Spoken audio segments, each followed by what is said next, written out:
시청자 여러분 안녕하십니까? 뉴스데스크 제주입니다. 제주 4.3 사건 당시 억울한 옥살이를 했던 이 수영인 가운데 생존자들이 지난해 재심에서 무죄 판결을 받았었는데요. 하지만 나머지 수영인들은 대부분 행방불명돼 시신도 찾지 못하고 있는데 유족들이 72년 만에 재심을 청구했습니다. 조인호 기자입니다. 한국전쟁 발발 직후 대전 형무소 재소자 등 7천여 명이 학살된 골령골. 이곳에는 4.3 수용인들도 묻혀 있는 것으로 추정되고 있습니다. 1948년부터 49년까지 제주에서 좌익으로 몰려 군사재판에 회부된 수용인은 2,530명. 전국 형무소에 수감됐다 대부분 한국전쟁 당시 행방불명됐고 인민군에 동조할 우려가 있다며 군경에 학살된 것으로 알려졌습니다. 아버지는 그냥 육지로 갔어요. 육지로 가가지고 저 돌아줄 안 하고 이제 엄마가 하는 말이 엄마 하시면 아빠는 올 거야 했는데 이렇게 행방불명된 4.3 수용인 341명의 유족들이 법원에 재심을 청구했습니다. 유족들은 법원이 생존 수용인들에 대한 재심에서 군사재판의 불법성을 인정한 만큼 행방불명인들의 명예도 회복시켜달라고 촉구했습니다. 형부인들이 살아있을 때 결론을 볼 수 있도록 빠른 진행을 촉구합니다. 그래서 대한민국 사법부에 정의가 살아있음을 보여주기를. 지난해 6월에도 행방불명된 수용인 10명의 유족들이 재심을 청구했지만 법원은 아직까지 재심 개시 여부도 결정하지 않고 있습니다. 사망하셨다는 것을 기록상 현출하기는 사실상 불가능한 부분이 첫 번째고 친지들에게 피해가 연좌제 피해가 끼칠 것을 염려돼서 본인들의 인적사항을 다르게 말씀하시거나 정확하게 말씀 안 하신 분들도 계십니다. 4.3 당시 행방불명된 수용인들에 대한 재심 청구가 잇따르면서 법원이 어떤 결정을 내릴지 주목됩니다. MBC 뉴스 조인호입니다. 고산리 일부 주민들이 당산봉 정비공사를 둘러싼 의혹을 해소해달라며 고산리 이장과 관련 공무원 등 4명을 제주지방검찰청에 고발했습니다. 이들은 감정가가 부풀려져 토지주들이 부당한 이익을 얻고 정비공사에서 발생한 토사를 이장이 임의대로 판매한 사실이 도감사위 조사에서도 밝혀졌지만 책임지는 사람이 없다며 검찰에 수사를 요구했습니다. 제주도가 코로나19로 직격탄을 맞은 지역 상권의 활력을 불어넣기 위해 소비 촉진에 나섰습니다. 각종 회의를 지역 상권에서 개최하고 제주 사랑 상품권 구매도 늘리기로 했습니다. 박성동 기자입니다. 공무원들이 점심시간을 이용해 전통시장을 찾았습니다. 물건값은 지역 상권에서 사용할 수 있는 제주 사랑 상품권으로 계산합니다. 코로나19 여파로 지역 상권이 침체되면서 제주도 소속 공무원들이 소비 촉진에 나선 겁니다. 시장에 사람들이 좀 많이 없습니다. 야외 활동 자체를 너무 지금 꺼려서 위축돼가지고 그러는데 저희들부터 우리 공직자들부터 앞으로 소비 활동 열심히 하도록 하겠습니다. 2주 동안은 그냥 놀다시피 했는데 조금 났으니까 좀 좋아졌어. 좀 좋아.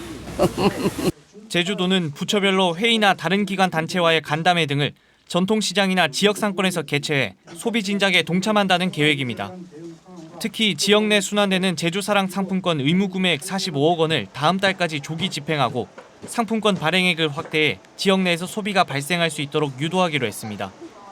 2천억 원 투자 추가로 방출할 계획으로 해가지고 이미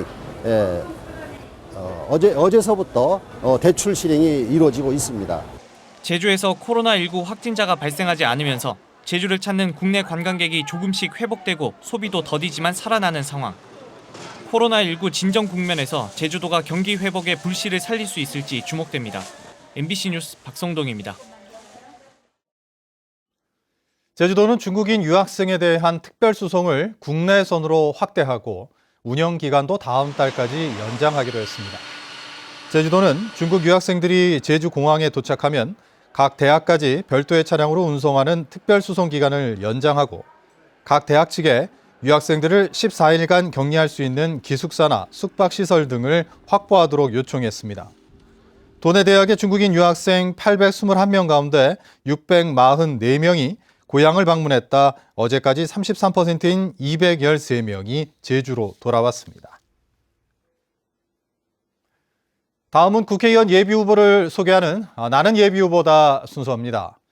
제주시 을선거구 현역 의원이자 가장 늦게 예비후보 등록을 마친 더불어민주당 오영훈 후보를 김찬년 기자가 만났습니다. 저는 국회의원 예비후보 오영훈입니다.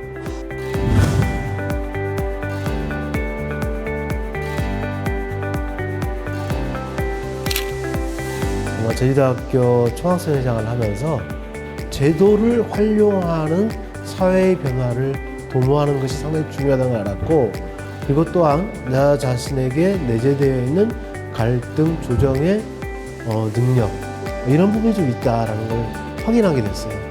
그리고 나서 도의원 선거도 출마하게 되고 또 국회의원 선거에 도전하게 되는 그런 계기가 됐던 것 같습니다.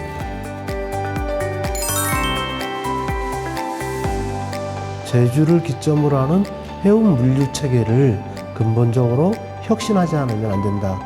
신항만 건설 과정에서 그러한 부족한 화물 컨테이너 표준화의 문제, 그리고 국제 표준 규격화의 문제, 여기서부터 출발해야 된다고 생각하는 거고, 그랬을 때 실제 물류비를 최소화시킴으로 인해서 소비자 물가를 다운시킬 수 있는 여건을 마련하는 거죠. 또 우리가 자랑하고 있는 1차 농산물을, 신선 농산물을 수출하기 위한 가장 기본이 저는 그 출발이 되는 거죠.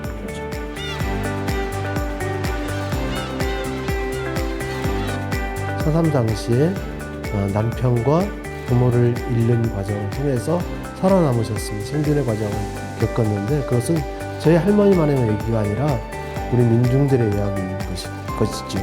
저는 그 오롯이 그러한 감정과 그러한 정신을 가슴속에 갖고 태어났고 또 가져왔다고 생각하기 때문에, 그건 저희가 더 유독 가질 수 있는 민중에 대한 사랑이고, 그리고 또한 그러한 사랑을 실천해내고자 하는 도전 정신이 있을 수밖에 없다고 생각합니다.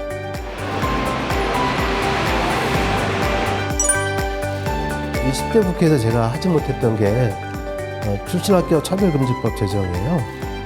진학의 과정에서나 또 고용의 과정에서 출신 학교를 차별해서는 안 된다라는 그런 내용이고, 또 출신 지역을 차별해서 안 된다는 내용인데 이게 통과가 안 됐습니다. 그래서 다시 한번 20대 국회에 입성하게 되면 일로 공약으로 추진할 생각이 먼저 했습니다. 든든한 제주, 힘이 되는 제주.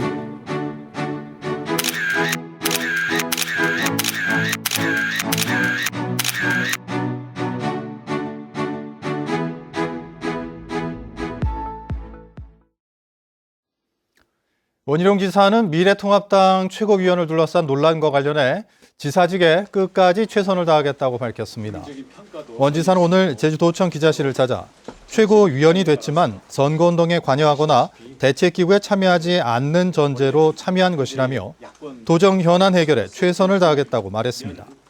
미래통합당 비례대표 출마에 대해서는 근거 없는 가짜뉴스라고 반박했습니다. 더불어민주당 제주도당은 논평을 내고 도민만 바라보고 도정에 전념하겠다는 말로 당선된 원희룡 지사가 도민은 안중에도 없이 중앙정치만 갈구하고 있다고 비판했습니다. 민주당은 코로나19로 힘들어하는 도민을 내팽개치고 자신의 정치적 행보만 펼치는 행태를 도민들은 좌시하지 않을 것이라며 더는 거짓된 약속과 사과로 도민을 우롱하지 말라고 성토했습니다. 최근 제주도교육청에서 중등교사 합격자를 발표했다가 2번씩이나 합격자 명단을 바꾸는 황당한 일이 있었는데요. 도의회가 실기평가 전반에 대한 제도 개선과 교육감의 책임 있는 사과를 요구했습니다. 김항섭 기자의 보도입니다. 제주도 교육청이 체육과목 중등교사 합격자 명단을 공고한 것은 지난 7일. 성적 입력 과정에서 오류가 잇따라 발견되면서 합격자 명단이 2차례나 변경됐습니다. 도의회가 긴급 현안 보고를 갖고 강도 높은 질타를 쏟아냈습니다. 성적 처리 업무를 주무관 한 명에게 맡기고서도 제대로 된 검증 시스템조차 갖추지 않았다고 지적했습니다. 주무관이 정확히 입력했나 안 했나 하는 것은 장학관 이상 해야 됩니다. 이것을 놓친 것이고, 그래서 임용시험 관리에 대한 허점이 노출된 겁니다. 사실은 출력을 하지 않은 상태에서 계산은 사실 제가 하지는 않았습니다. 합산을 하지는 않고 그 정도에서 최종적으로 제가 결재를 했습니다. 임용시험 실기평가 전반에 대한 제도 손질이 필요하다는 주문도 나왔습니다. 심사위원회 외부 전문가를 반드시 참여시키고 실기평가 점수를 즉시 공개해 오류를 줄이라는 겁니다. 임용고사 시험에서 자기 한 실적을 전혀 알지 못하고 그냥 발표는 대로 따를 수밖에 없는 이런 구조라는 겁니다. 교육청 인사담당 장학관이 합격자 번복으로 시험에서 떨어지게 된 응시자에게 다음 시험에서 도움을 주겠다며 한 발언이 논란이 일자 도교육청은 단순한 위로의 말이 오해를 낳은 것이라고 해명했습니다. 피해 응시자한테 다음에 잘 봐주겠다 이런 비슷한 내용의 얘기를 했던데 도대체 왜 이런 말씀을 해서 이렇게 혼란을 일으킨 거예요? 인간적으로 내가 도울 수 있는 방법이 있으면 도와주겠다 이런 얘기는 하고 위로의 말로 했는데, 의원들은 2번이나 합격자를 번복하는 초유의 사태가 발생했지만 도교육감의 책임 있는 사과가 없다고 질책하고 도감사위에 제주도 교육청에 대한 감사를 의뢰하기로 했습니다. MBC 뉴스 김항섭입니다. 해안가에서 백골 상태의 시신이 발견되었습니다. 서귀포 경찰서는 지난 15일 서귀포시 안덕면 사계리 황우치 해변에서 해안가 정화 활동을 하던 주민이 백골 상태의 시신을 발견해 경찰에 신고했다고 밝혔습니다. 시신은 너무 오래돼 신원을 파악할 수 없는 상태로 경찰은 인적 사항을 확인하기 위해 국립과학수사연구원에 정밀 분석을 의뢰했습니다. 세월호 참사 당시 대처가 부적절했다는 의혹을 받고 있는 여인태 제주지방해양경찰청장이 재판에 넘겨졌습니다. 세월호 참사 특별수사단은 여 청장을 비롯한 해경지휘부 11명을 업무상 과실치사사항 등의 혐의로 불구속 기소했습니다. 세월호 참사 당시 해양경찰청 해양경비과장이었던 여 청장은 현장 보고를 받고도 퇴선 명령이나 선체 진입 등 구조에 필요한 업무상 주의 의무를 다하지 않은 혐의를 받고 있습니다. 제주지방법원 이장우 판사는 부동산 개발업자에게 지역 민원을 중재해주겠다고 속여 돈을 받아 챙긴 혐의로 기소된 51살 A씨에게 징역 10개월을 선고했습니다. A씨는 2018년 서귀포시에 도시형 생활주택을 짓던 B씨에게 공사 현장 인근 주민들이 교통과 소음 민원을 제기하지 않도록 중재해주겠다고 속여 3천만 원을 받은 혐의로 기소됐습니다. 제주도는 올해 18억 원을 들여 한라산 둘레길에 무장애 나눔 숲길 조성 등 숲길 시설을 정비합니다. 또 한라산 둘레길 사려니 숲길 구간에 교통 약자를 위한 무장애 나눔길 시설과 식생 매트 보수, 안내판과 벤치 등을 설치해 쉼터를 조성하는 등 탐방객 편의시설을 확충할 계획입니다. 이 밖에 사회적 약자와 다문화 가정을 위한 한라산 둘레길 탐방 프로그램도 운영합니다. 통학 버스가 없는 공립유치원이 많아 정원을 채우지 못하고 있습니다. 제주도 교육청에 따르면 2020학년도 공립유치원 학급 편성 결과 정원 충원율은 81.4%인 반면 사립유치원은 90.6%를 보이고 있습니다. 제주뉴스를 마칩니다. 고맙습니다.